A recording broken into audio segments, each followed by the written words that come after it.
navuga ko ni match yabashe kutugora urebye abasore bacu bagiye muri match batinze babonaga bafite ikintu kimeze nk'igihunga muri bo ntabwo bari batuje ufite bumvaga bashaka gutsinda hakiri kare bituma bajya muri mu gihunga cyinshi ariko bituma twese duprofita abona igitego cya mbere so aho tugerageje kugira ngo dukore comeback turatutse igitego tugiye kugira ngo tugereze kureba ko twabona icya kabiri bonye byabaye juste abayo guhuka abayo amakosa atari ngombwa bituma babona igitego cya kabiri avuga ko ari match mu byukuri n'umunsi utari mwiza kuri twebwe kuri Kigali tangiye nabi ariko ntabwo ari fin ya championnat ni début ya championnat navuga ko urugendo ruracyahari n'ubundi agidasanzwe raporo ya season nagize dushaka byo babashe kubibona cyangwa haracyarimo akazi navuga ngo surtout buri secteur offensif urabona ko kugera mu izamu biracyagoranye cyane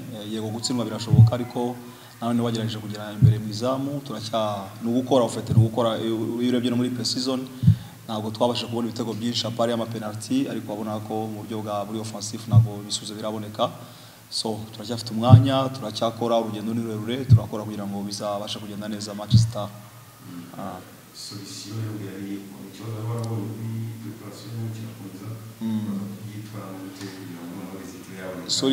solution ugukora kuko nta izindi effective nenda kuzana ni bari afite ni ngomba kubakoresha kandi nkababyaza umusaruro navuga ko ari gukora n'ubundi no kwensista kugira ngo bishobore gukunda ndavuga ko uko byagenda kose bigomba gukunda so ugambere twa tugize match ya mbere mbi même saison passée match ya mbere yaratugoye ubwo twakinaga na Kiyovu ariko navuga ko n'ubundi resultat yagenze gutya ariko ntabwo c'est pas la fin ntabwo turacyafite turacyakora kandi ndamya ko bizakunda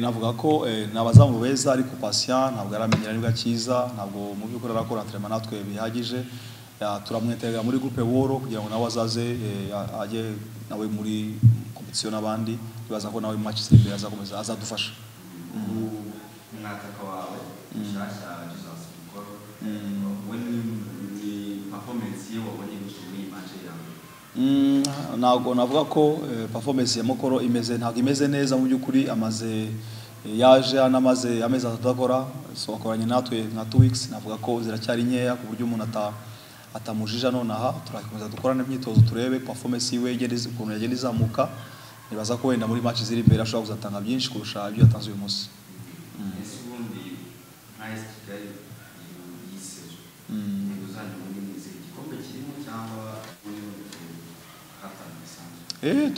ibyo navuga nuko wenda buri muntu agira objectif navuga ko igikombe nta muntu uragitwara bishobotse natwe twagitwara ariko cyangwa nuko twitwara neza cyangwa nuko dukora ibishoboka kugira ngo tushobore kubona imyanya myiza iri imbere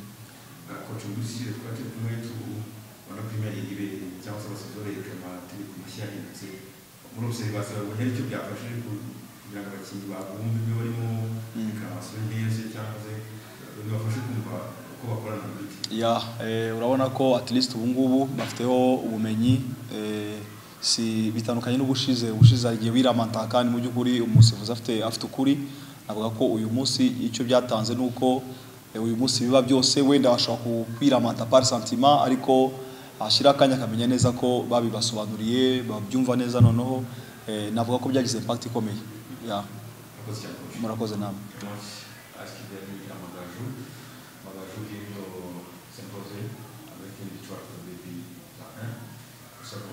avec l'entraîneur principal du club d'Amagajou, coach Chamars. Bonsoir, bon après-midi.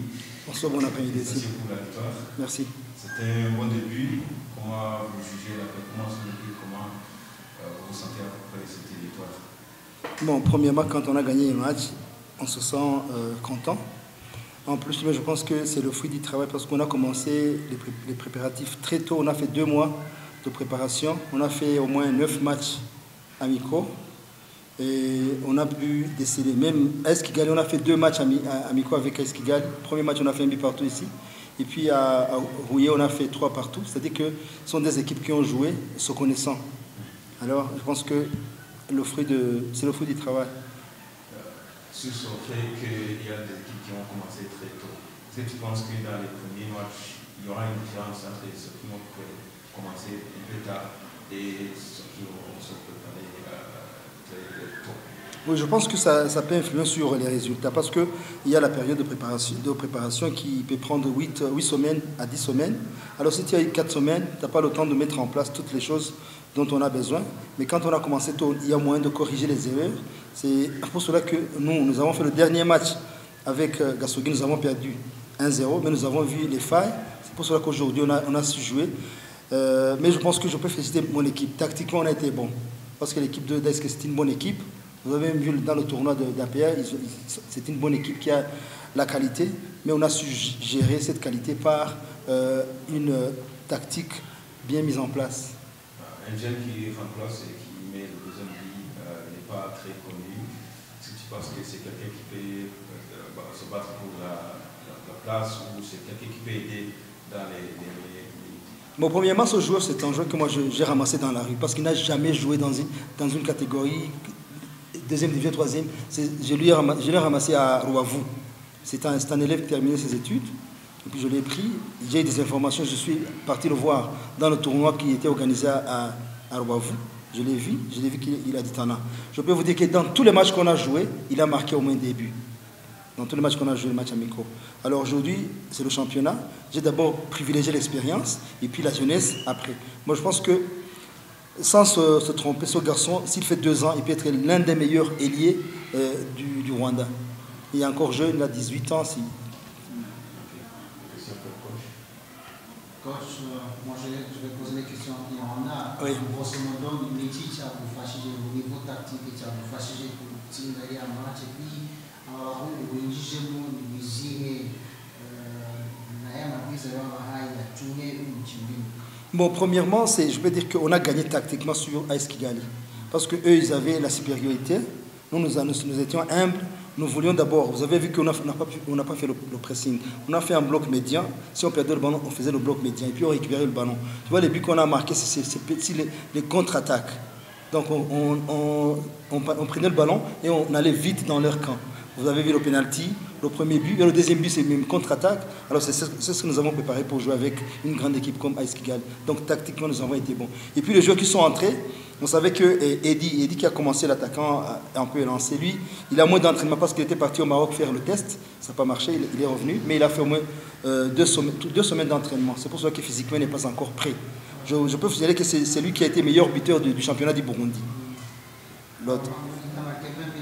Non, il n'a pas marqué. Il a donné la passe du penalty, la passe du premier but. Non, il a marqué 20 buts. Il a marqué 20 buts, oui. Alors je pense que s'il reprend ses qualités physiques, il peut nous aider beaucoup sur notre attaque.